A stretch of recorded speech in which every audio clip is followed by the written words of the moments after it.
Jovem que matou aluno em colégio de Poços de Caldas postou ameaça de massacre nas redes sociais.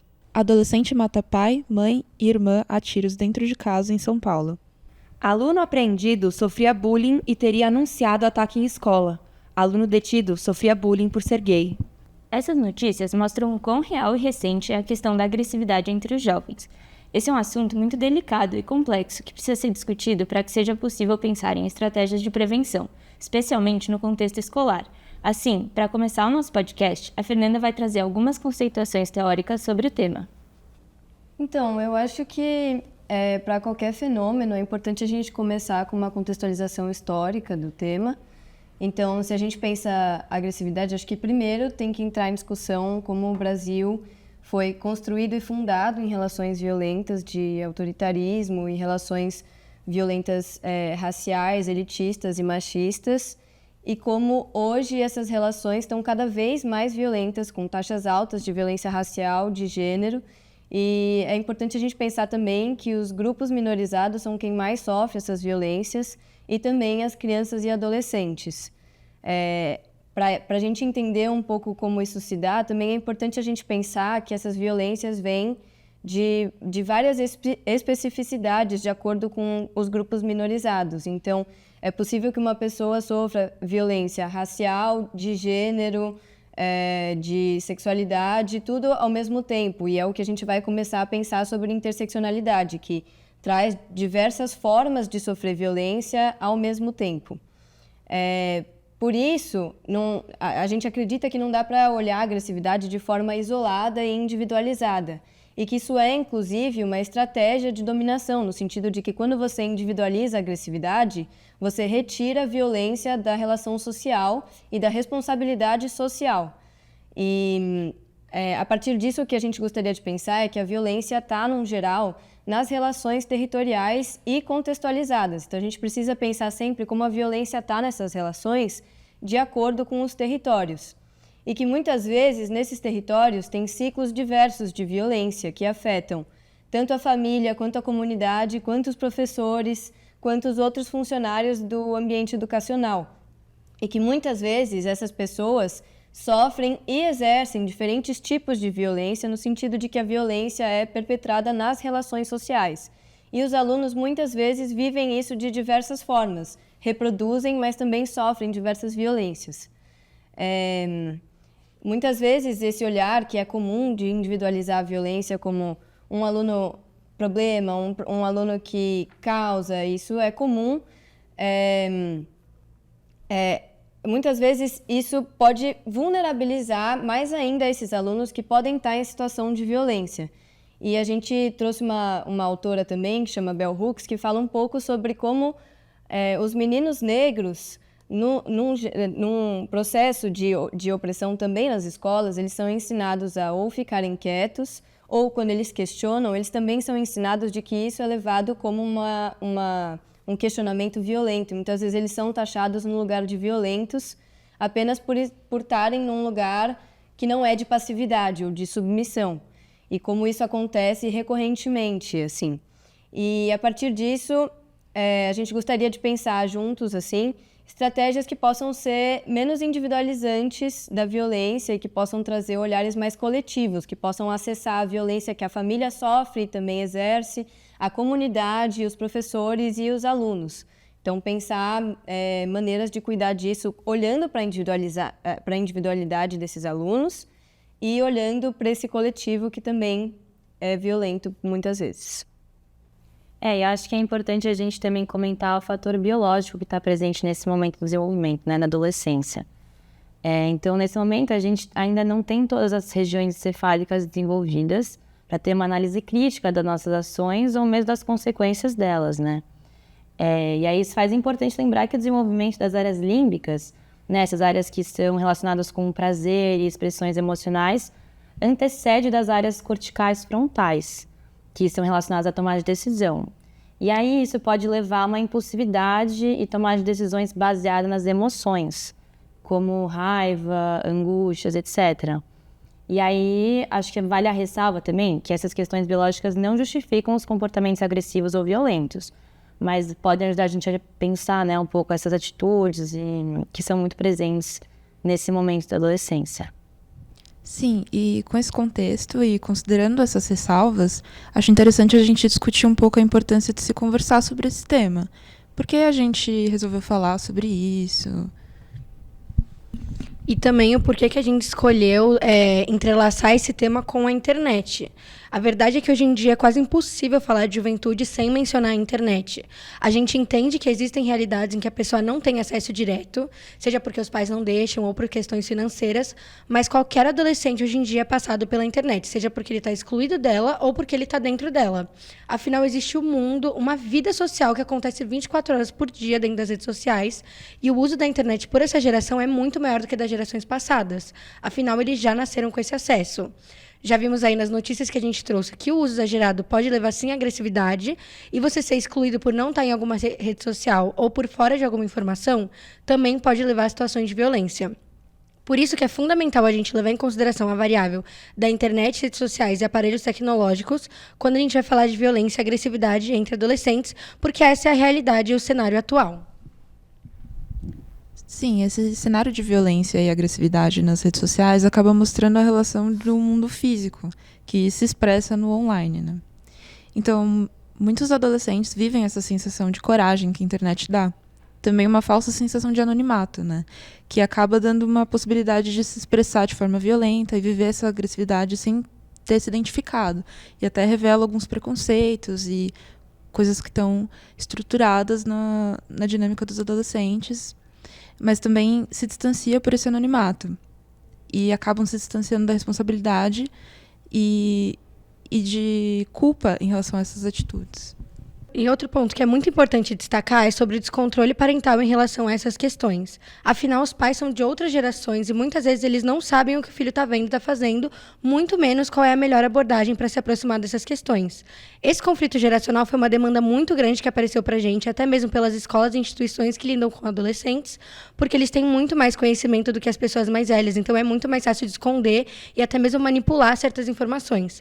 Por isso que é tão importante a gente falar sobre a internet e a relação dos adolescentes com ela, porque só conhecendo que a gente consegue ter um certo controle do que está acontecendo. E a gente consegue notar que essa temática da violência está muito presente hoje em dia, até mesmo olhando para essas notícias tão atuais como as que foram expostas lá no começo. Elas evidenciam um aumento significativo nos casos de violência entre os jovens e, por isso, é tão importante discutir e entender os melhores manejos e prevenção de violência. Pensando nisso, a gente conversou com o Bruno sobre os principais tipos de violência que ele vê no cotidiano, as possíveis preparações dos professores e coordenadores e as maneiras de reduzir essas estatísticas e qual é o papel da família nisso tudo. Vocês entrevistaram o Bruno Fedri, que é um psicólogo que trabalhou e tem bastante experiência na área de violência e que pode trazer várias contribuições, né? Vocês podem comentar um pouco essa entrevista que a gente vai ouvir agora? Sim, foi super bacana. A gente teve uma entrevista mais curta mesmo, né? Pra ser um pouco mais direto e tudo. Mas ele se mostrou muito disponível para conversar com a gente. Ele é um super profissional dessa área e tem muita propriedade, né? No que ele tava contando pra gente. Que bom, porque é um tema muito desafiador e ter alguém com bastante experiência pode ajudar a gente a pensar em dicas de como lidar com essa situação. Muito legal, vamos ouvir. Primeiro, muito obrigada, né, fazendo aqui a introdução, muito obrigada por vir falar com a gente, ajudar nesse projeto que acho que vai ter um resultado muito legal, espero. E, enfim, fala um pouquinho só sobre você, só pra gente, né, estar um pouco mais integrado e tudo mais.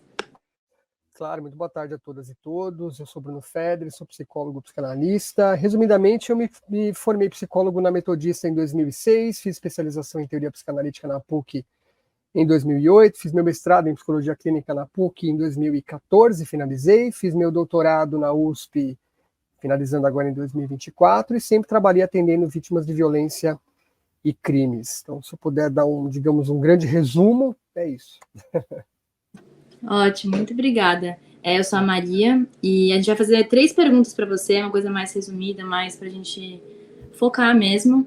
E a primeira, que eu acho que condensa 2 perguntas, na verdade, é quais as primeiras formas de violência que acontecem no ambiente escolar e são sempre evidentes? Bom, essa pergunta é muito importante, porque para a gente pensar em violência, a gente tem que ter clareza que ela tem diferentes formas e diferentes expressões. Então, para a gente saber o que é violência, a gente precisa esclarecer todas essas faces que a violência tem, desde a violência mais óbvia, que é a física, por exemplo, até a menos óbvia, que é a psicológica, né?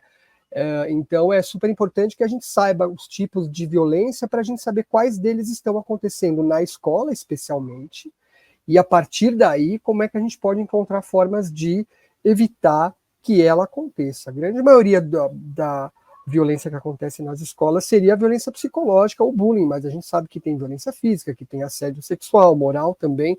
Então, para a gente poder tanto prevenir quanto assistir uma vítima de violência, a gente primeiramente precisa identificar a violência acontecendo. Oi, Bruno.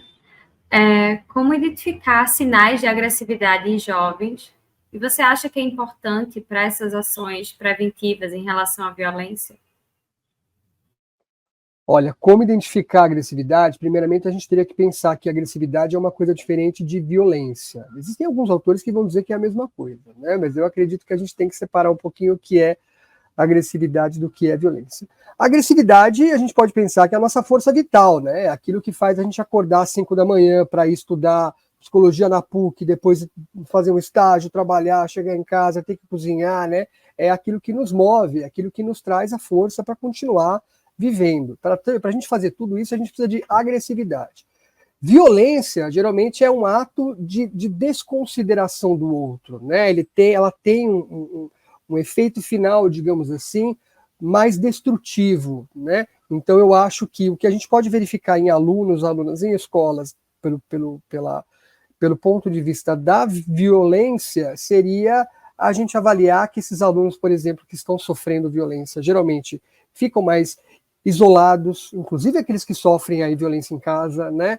São alunos, alunas que costumam falar cada vez menos sobre si, tendem a ficar não muito voltados a, digamos, amigos, ou tendem a se irritar com bastante facilidade, e às vezes não sabem dizer o porquê, às vezes são muito distraídas, não sabem dizer o que estão pensando, né? Ou seja, porque talvez eles estejam passando por alguma situação de violência, tanto na escola quanto em casa, e que está sendo difícil talvez de ser processada e de ser falada. Então isso acontece com bastante frequência. Uma coisa que eu observei na Raul Brasil, quando eu assisti à escola que sofreu aquele ataque, foi que a escola Raul Brasil, e eu acredito que muitas outras, não tenha um espaço para o aluno poder falar sobre ele e o que ele está se sentindo, e um espaço acolhedor para que ele possa falar sobre como é que está a vida dele, né? Quando eu cheguei lá como psicólogo e me deram a sala 14 para eu poder atender e fazer plantão, fazia fila de né, alunos que queriam falar sobre como estavam se sentindo e como estavam vivendo, como estavam tendo suas vidas dentro de casa. Então eu acredito que uma forma de prevenir violência nas escolas é fazer com que essas escolas consigam abrir espaços de escuta, espaços discursivos, onde esses alunos, professores também, porque não, né, possam encontrar nesses espaços uma possibilidade de falar sobre si e obter orientação, obter depois encaminhamento, obter um mínimo acolhimento para poder pensar sobre o que eles estão aí sofrendo e para onde que eles podem serem, digamos assim, indicados, enfim, onde eles podem passar. A nossa última pergunta proposta é: que orientação você daria para educadores abordarem esse tema na escola? Paola, acho que é uma pergunta interessantíssima. A primeira dica que eu dou, e nas minhas aulas, até na pós da PUC eu falo sobre isso, é utilizar slides de imagens contendo expressões de violência óbvia, né? Então uma mulher com olho roxo, uma criança coada com um punho fechado, né? Imagens que mostram violências do ponto de vista mais óbvio, e também pegar imagens de violências com outras expressões. Então, uma pessoa dormindo na rua, por exemplo, né? Outras situações que talvez a violência está acontecendo na sua frente, mas você não consegue identificar. Então, a dica que eu dou para quem trabalha com a violência, com alunos, especialmente em escolas, é fazer a utilização de algum, digamos assim, material visual que possa ajudar esses alunos, alunas, a identificarem a violência acontecendo nas suas mais variadas formas, né? Eu, inclusive, assim, participei de uma capacitação de funcionários públicos recentemente, que depois que eu falei sobre violência, alguns deles começaram a se sentir culpados, dizendo, nossa, acho que eu fui violento com meu filho também. Eu vou pedir desculpa para ele, porque naquele dia eu acabei sendo violento e eu nem soube que eu fui, de fato, violento com o meu filho. E eu fiquei contente em saber disso, ou seja, as pessoas perceberam que a violência, ela não está tão distante assim de nós, não, ela está muito mais perto da gente do que a gente imagina, e uma vez que a gente consegue perceber isso, a gente consegue prevenir. Juntando todos esses dados, a gente consegue entender melhor como se dão as situações de violência e agressividade dentro das escolas, mas também fora delas. Então a gente espera que com essas informações coletadas nas nossas pesquisas e na entrevista com o Bruno, mais pessoas consigam entender a complexidade dessa temática e pensar em possíveis formas de lidar com ela.